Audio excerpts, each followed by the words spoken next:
route. This time on Low Boost, we're gonna test out some cheap cutouts on our C5 Corvette track car and let you guys know if they're worth it.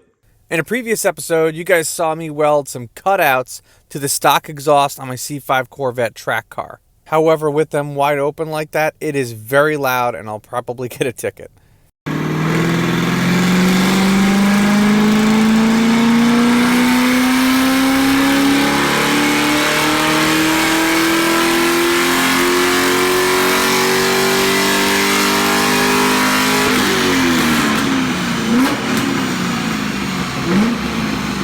The car got equipped with our signature Low Boost Films track weapon cam that ended up making almost 393 horsepower and 381 pound-feet of torque on a Mustang dyno, which reads a lot lower than other dynos. It's not an overly aggressive cam, so it can handle hours upon hours of abuse on track. If you're looking for more information about it, I'll put a link to it in the description below. You can buy it right on Cam Motion's website.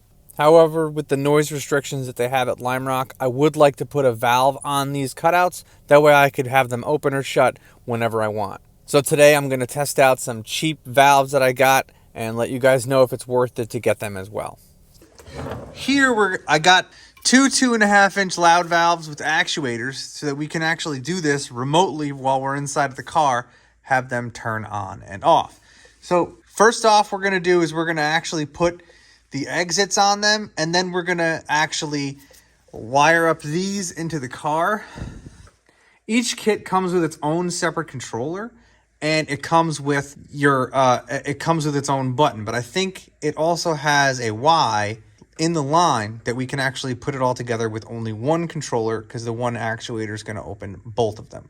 Let's try it. Each of them comes with a controller, but like I said, the controller actually has a Y that I think I'm going to be able to run both of those to each individual cutout and then run this into the controller.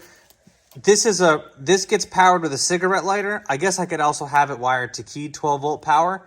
And then from the cigarette lighter, this has a button here that you press to open and close the valves, which is cool. And you can keep this in the car. It also comes with a nice stainless steel downspout that's V-band, and this goes onto the actual flange itself, and then we're going to V-band it on. So let's install both of these now, and then I'll wire it up. So not something you see every day, but these V-bands actually are threaded through, so there's no extra nut and bolt. Threads on. Pretty cool. So there it is with the first butterfly, with the first V-band on. I'm not sure if I like it. I might like it more just without the valve on it. I mean, I guess if I could weld something maybe to have it come up into this would look okay, but it would be a pretty aggressive bend. I might just leave them open. I might even just take that off. I don't even know. Let's finish it out. Let's see. Drive it around for a little bit and maybe change it up. What do you guys think? Left or right? Tip. So when you're installing these, and I obviously made a mistake my first go around, make sure you put both washers on the back of this. Your flat washer and your lock washer. Otherwise, this side of the bolt is going to stick out too far and it'll hit your V-band. But if you put both of those washers on that are included in the kit, it just misses the V-band perfectly, allowing you to put it on. So make sure you do that when you put these on. Still, like, not sold on them. They come down pretty low, lower than everything else on the car, but they look pretty cool. I might just take them off and leave them on with the butterflies. Let me know what you guys think. I think it looks pretty dope like that. All right, so not doing rocket science here. I have this plugged in, cigarette lighter there. I'm just running it down. I might mount this somewhere down here, but for the meantime, I just want to make sure that the wire makes it. So I ran it, tucked it down, and I just tuck it in here. I mean, it's a Corvette. Doesn't need to be perfect. This is a race car, but I'm going to tuck it up and around the side and see how much extra wire we have. The Corvette's kind of small, so we should easily reach and be able to tuck it all the way through. Sometimes it's good to have a C5 Corvette where people complain that the interior's crap, because it was really easy to tuck the wires, and you can't even see a god-darn thing. It goes all the way in. Tucked it all under the speaker, back here, all underneath. It probably took me all of 10 minutes. And now comes the fun part. the compartment in the back, I'm gonna drill a hole. That's gotta be through. Took half the stuffing with me. So there it is, connected on that side underneath, and it'll all tuck away underneath there.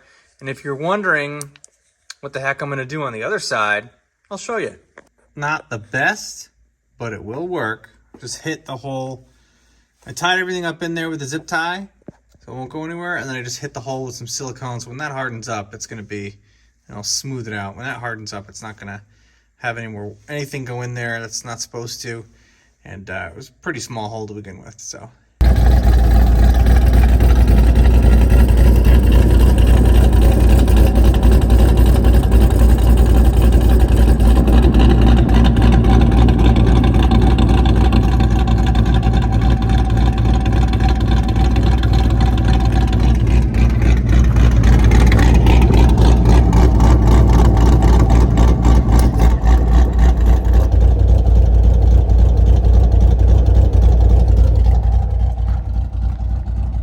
So I gotta hit you guys straight.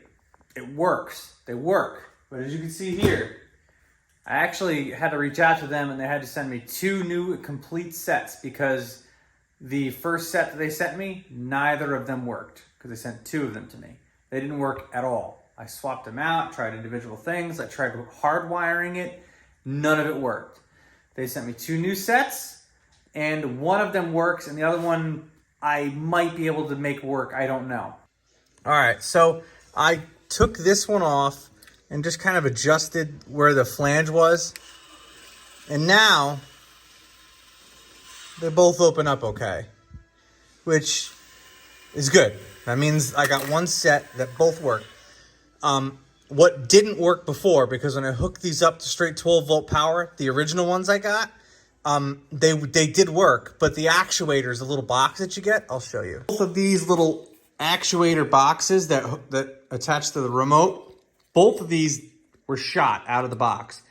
Not only were they shot, as soon as I plugged it into my cigarette lighter, it blew the fuse inside the cigarette lighter. So these are pretty bad. But the new set that they sent me, both of these work. So I guess 50% of the time, they're gonna go through and they're gonna work. So I can't, in good conscience, recommend these cutouts to anybody, honestly. That said, all of the cutouts themselves, the exhaust pieces, the hardware, the V-bands, really good quality, really good quality. But the actual valves themselves, very, very touchy. What I actually would recommend doing is buy these, but know right off the bat that those valves are no good, and buy one from a company called Badlandz with a Z. That's the same cutout that I have on my E36 Turbo LS swap. That one is awesome.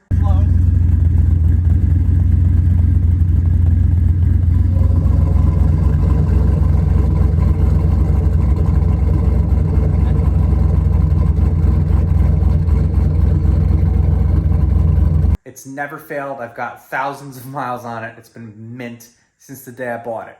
It is also twice as expensive just to buy that valve than it is to buy this entire kit. So take that as you will. Maybe the proper way to do this is to buy this whole kit just to get all the great exhaust pieces and the hardware and the actual cutout itself, and then assume that these are gonna, the valves themselves are not gonna work, and then go buy a good one. And that might be your best, most cost-effective way that's gonna do it. Honestly, you know, listing these on the website for like 75, 80 bucks, everything that you get actually is a pretty decent deal. I mean, all the V-bands and stuff and the clamps and the hardware, it's actually a decent deal comparatively if you're looking at other stuff. It's just the valve itself is trash, honestly. But if you're just buying the kit to get all this extra stuff, it's really not so bad. You're getting a pretty decent deal, even if you don't get the valve. I just suggest getting a better valve. Or, hey, give this one a shot, and if it works, great. If it doesn't, it is what it is. I have a couple of the pipes left over because they sent them to me, so I'll either do a giveaway. I also have a couple of them for sale on my website, lobeboostfilms.com. If you guys want to buy them, I'll sell them to you. I'll ship them to you, no problem. But I can't in good conscience ship you guys or promote these on my website to sell because it's just not great stuff. I do have stuff on my website that is Chinese products that I know work because I put them on my vehicles. So if you want, make sure to check out lobeboostfilms.com to see the other parts that I've tried and tested to make sure they're worth to sell to you guys. I hope that's great. I hope that's informational. I'll do more of these videos in the future on if the cheap stuff actually works or if it's worth it to spend the money on the proper stuff, and I'll go over all that stuff with you. So hit the subscribe button if you want to see more stuff like this. Thank you guys for watching. I'll catch you in the next one.